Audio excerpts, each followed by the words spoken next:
సాయంత్రం జాతీయ రహదారి 4430 ఆద్యా హోటల్ వద్ద 14 మంది విద్యార్థులు 2 ఉపాధ్యాయురాలతో వస్తున్న ఆటోను వెనుక నుంచి వచ్చిన లారీ ఢీకొట్టి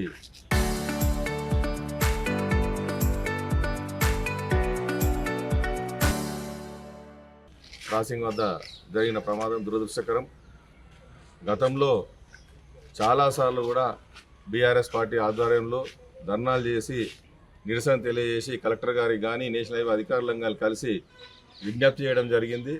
గతంలో కాంగ్రెస్ పార్టీలో కూడా అన్ని రకాల విజ్ఞప్తులు చేస్తూ ధర్నాలు చేస్తూ నేషనల్ అధికారులు పూర్తిగా దీంట్లో పాపం ఏంటంటే నేషనల్ హైవే అధికారుల నిర్లక్ష్యమే.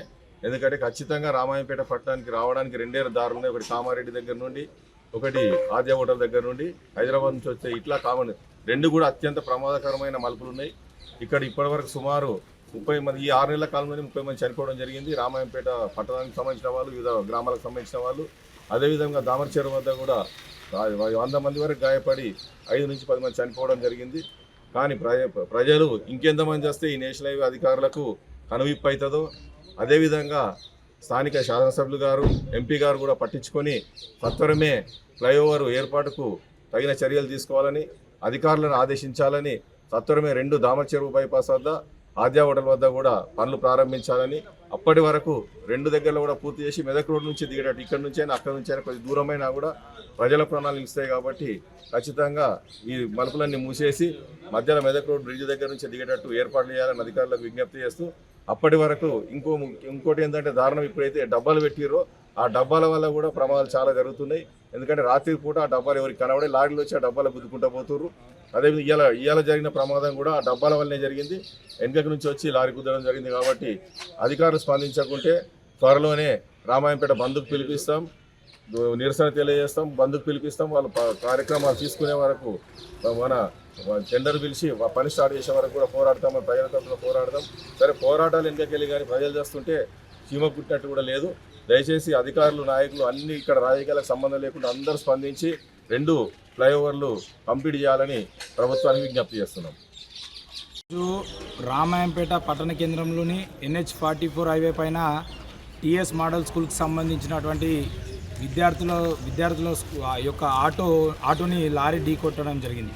ఈ ఢీకొట్టిన ఘటనలో ఈరోజు దాదాపు 10 మంది విద్యార్థులకు గాయాలయ్యాయి.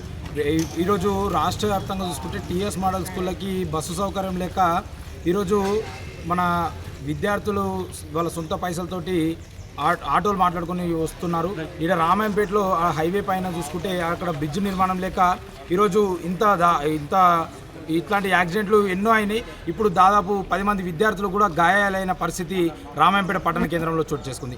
వెంటనే అధికారులు అందరూ స్పందించి వెంటనే రామాయంపేటలో ఉన్నటువంటి TS మోడల్ స్కూల్కి, జిల్లా వ్యాప్తంగా ఉన్నటువంటి స్కూళ్ళన్నిటికీ వెంటనే బస్సు సౌకర్యాలను కల్పించాలని చెప్పేసి ABVP డిమాండ్ చేస్తూ ఉంది. వెంటనే బ్రిడ్జ్ నిర్మాణాన్ని కూడా వెంటనే నిర్మించి విద్యార్థుల జీవితాలతో కావచ్చు, ప్రజల జీవితాలతో కావచ్చు ఈ రాష్ట్ర ప్రభుత్వం చెలగాటం ఆడొద్దని చెప్పేసి డిమాండ్ చేస్తూ ఉన్నాము.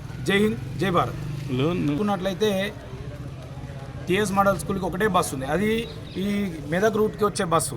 ఈరోజు నిజాంపేట మండల కేంద్రం వైపు కావచ్చు, సిద్దిపేట రోడ్లో ఉన్నటువంటి విలేజ్ల నుంచి కూడా ఇక్కడ ఉన్నటువంటి పాఠశాలలకు వస్తున్నారు. కాబట్టి వెంటనే సిద్దిపేట రూట్కి సంబంధించి ఒక బస్సు, మెదక్ జిల్లాలో ఉన్నటువంటి TS మోడల్ స్కూల్ అన్నిటికీ బస్సులు ఏర్పాటు చేయాలని చెప్పేసి డిమాండ్ చేస్తూ ఉన్నాము.